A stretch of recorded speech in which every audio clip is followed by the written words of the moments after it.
The night Spain became champions, Lamine Yamal danced in the streets. Weeks later, he was sitting in a hospital waiting room. Same summer, same boy, different world. What does it cost to carry 3 generations on your back before you turn 17? Lamine Yamal found out that summer. To understand that summer, you have to go back further, much further, to 1990, to Tangier, to a woman standing at the edge of the sea, looking at what was on the other side. She had heard about Spain, about the possibility of it. She had made a decision, and decisions like that do not come with a way back. She arrived in Rocafonda. Narrow streets, modest apartments, a community built by people who had all arrived from somewhere else. Fatima did not find comfort there. She found possibility, and for someone who had crossed the sea, possibility was enough. She stayed. Over the years, she brought her children across. Her son Munir settled in Rocafonda too. He worked as a building painter, long hours, modest pay, but he was there. And when there was a football match on television, he watched it the way only people who never got their own chance watch things they love. With everything they have, in 2007, a boy was born. His mother was from Equatorial Guinea, his father from Morocco. Born in Spain. 3 countries, 3 languages, 3 histories. All of it concentrated into one small child. In Rocafonda, his postcode was 08304. He would carry those last 3 digits for the rest of his life. He grew up running. Not because anyone told him to, because Rocafonda had no academies, no pitches with white lines, no coaches with clipboards. It had streets, and he treated every wall as a defender, every narrow alley as a training pitch, every parked car as an obstacle to beat. The street was hard and unforgiving, and it made him the same way, fast, unpredictable, impossible to contain. His grandmother watched from the window, the same window she had sat at since the day she arrived from Tangier. She had crossed the sea to give her family something better, and here it was, not in a bank account. Here, in a small boy doing tricks with a worn ball on cracked concrete. This was what the crossing had been for. When he was 5, he joined his first club, CF La Torreta, a small local club, nothing fancy, but something happened there that changed everything.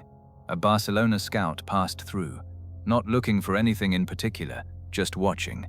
He watched for a few minutes, then he called someone. "There is a boy here," he said. "You need to see this boy." At 7 years old, Lamine Yamal was invited to La Masia, the academy that had produced Messi, Iniesta, Xavi, Puyol, Busquets, Piqué, some of the greatest players who ever lived. And now a 7-year-old boy from Rocafonda was walking through its doors for the first time. He was quiet in those early days, shy, almost. Put him in a classroom, and he was just a child. Put him on a training pitch, and something else entirely took over. He was not the biggest. He was not the loudest.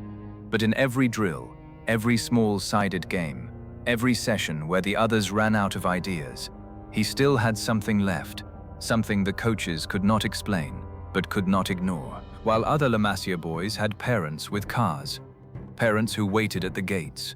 His grandmother was still in Rocafonda, still at the same small window. He carried that distance with him.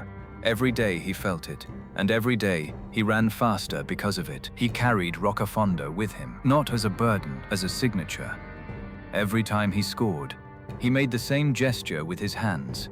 3, 0, 4, the last digits of the postcode.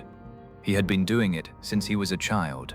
He would keep doing it, no matter how large the stadium, no matter how loud the crowd. The postcode came first, always. In April 2023, at 15 years old, he walked out for Barcelona's first team, not as a substitute in the dying minutes, as a player who belonged, the youngest in the club's history, to wear that shirt in a competitive match, in a stadium that had seen Cruyff, Ronaldinho, Messi, and now him, a boy who still took the bus to school, who still sat exams, who still came home to Rocafonda. and showed his grandmother the footage on his phone. The records came one after another. Youngest Barcelona starter in La Liga history. Youngest La Liga scorer. Youngest Spain international. Youngest Spain scorer. Each one celebrated. Each one photographed. Each one turned into a headline. But behind every headline, he was still doing homework. Still studying for exams he actually had to pass. Still a child in a world that had decided he was already something else. There was a question that followed him everywhere. He was eligible for 3 national teams: Spain, Morocco, Equatorial Guinea. He thought about Morocco, his father's country, but he said he never truly doubted. Spain was where he had become himself. He pulled on the red shirt, and he carried Rocafonda inside it. Then came Euro 2024, Spain, Germany, the biggest tournament in European football. And in the squad, a 16-year-old who had an exam the week before, who was still legally a child, who traveled to Germany, not fully knowing that he was about to step into one of the most watched moments in the tournament's history, the semi-final. Spain versus France. Munich. France scored first. 9 minutes in, the stadium shifted. 60,000 people adjusting to a new reality. Spain needed someone to do something impossible. The youngest player on the pitch put his hands on his hips, looked at the goal, and decided. 21st minute. He received the ball outside the penalty area, 25 yards from goal. One touch, set himself, left foot, a curling shot that clipped the inside of the post before hitting the back of the net. The youngest goal scorer in the history of the European Championship, 16 years old. 362 days, 1 day before his 17th birthday, the stadium erupted. Spain came from behind to win. And in his celebration, he did what he always did. He held up his hands.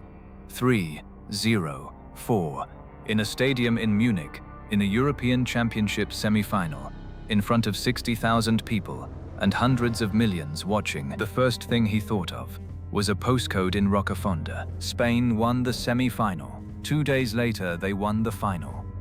He was named Best Young Player of the tournament. And the day between the semi-final and the final was his birthday. 17 years old, European champion, still legally a child. He said he wanted to celebrate back in Madrid with his mates. No presents, just the streets, just home. His grandmother watched the final alone in Rocafonda, from the same window she had sat at since she arrived from Tangier 34 years before. He went home. The streets of Madrid celebrated him. Barcelona celebrated him. Spain celebrated him. The whole country saw a 17-year-old boy and called him a savior. He smiled at cameras. He held trophies. He answered questions with the patience of someone 3 times his age. And then, just weeks after the final, a phone rang. His father had been stabbed in a car park near Rocafonda.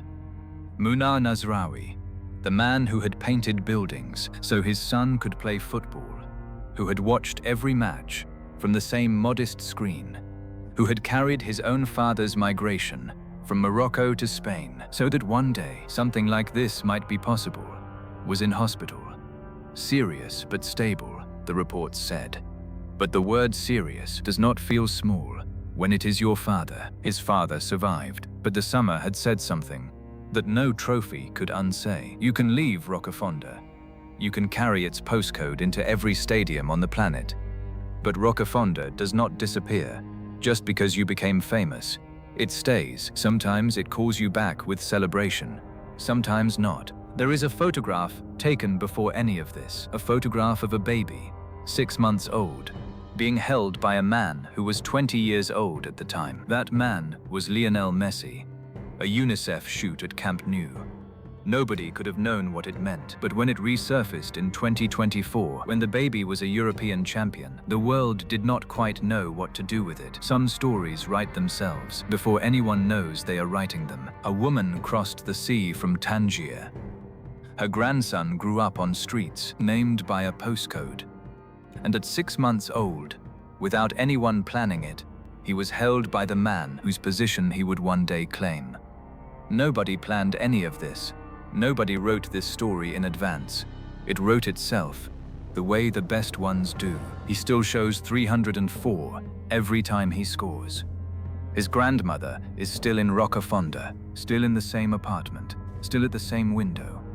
She crossed the sea once and has not moved since. The world came to her. It painted her grandson on the wall outside, and the boy is still just beginning.